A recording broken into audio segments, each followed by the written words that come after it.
मैं काफी देर से यहाँ बैठा हूँ। उसका कारण ये है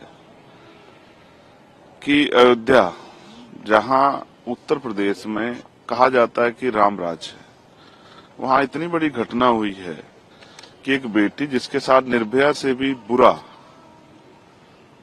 मैं आज याद करता हूँ दिल्ली में जब निर्भया के साथ ये हुआ था, तब भी हम निःशब्द थे और आज भी हम निःशब्द हैं।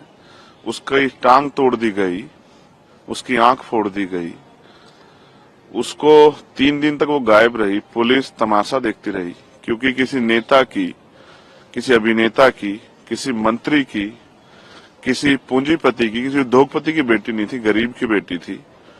इस वजह से जो चुप्पी है, उस चुप्पी पे सरकार को जवाब देना चाहिए। वो जिस दशा में मिली थी, खून से लथपथ, अभी तक पुलिस के हाथ खाली हैं। 3 दिन तक उसकी सर्च नहीं किया गया क्योंकि वो बेटी दलित की थी, वो बेटी अयोध्या की थी। तो मैं सरकार से पूछने का काम कर रहा हूँ, और इवन प्रधानमंत्री जी, मेरे याद है, वो कहते थे कि दलितों को मत मारो, मुझे मार लो। बेटी तो बेटी होती है।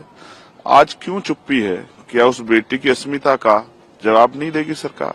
मैं यहाँ इसलिए हूँ क्योंकि बाबा साहब अम्बेडकर ने कहा था कि मैं किसी भी देश की तरक्की उस देश में रहने वाली महिलाओं की तरक्की से मापता हूँ। आज मैं सह नहीं पा रहा हूँ क्योंकि चारों तरफ सन्नाटा है। क्यों है? जाति व्यवस्था की देन है या मीडिया सरकारों के खिलाफ आवाज नहीं उठनी चाहिए? बहुत सारे सवाल है, उनको लेकर मैं बाबा साहब अम्बेडकर की शरण में हूँ, क्योंकि जब जब मैं कमजोर पड़ता हूँ, जब मैं दुखी होता हूँ, तो उन्हीं की शरण में जाता हूँ कि वो मुझे मेरे जो अधिकार हैं, मेरे कर्तव्य हैं, उनको पूर्ण रूप से निर्वहन करने की शक्ति दें कि मैं उनका सही प्रयोग कर सकूं।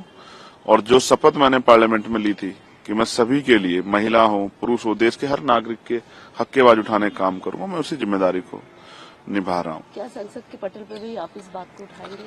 मैं स्पष्ट करता हूं, मैं वैसे मैं एक वकील भी हूं, संसद का सदस्य होने के साथ साथ मैं मर्यादा का बड़ा पालन करता हूं, लेकिन आज मैं खुद को रोक नहीं पा रहा हूं क्योंकि मेरी तकलीफ, और मैं इसमें निःशब्द हूं क्योंकि हम उस पावर में नहीं है कि जिन अधिकारियों ने लापरवाही की उनको सस्पेंड कर सके।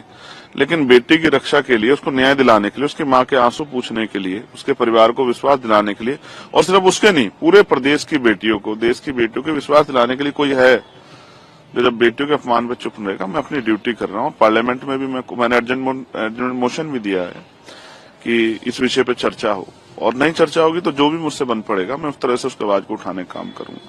मेरे लिए महत्वपूर्ण है कि बेटी के सम्मान की और ऐसा न्याय हो कि वो किसी पार्टी जुड़ा हो, किसी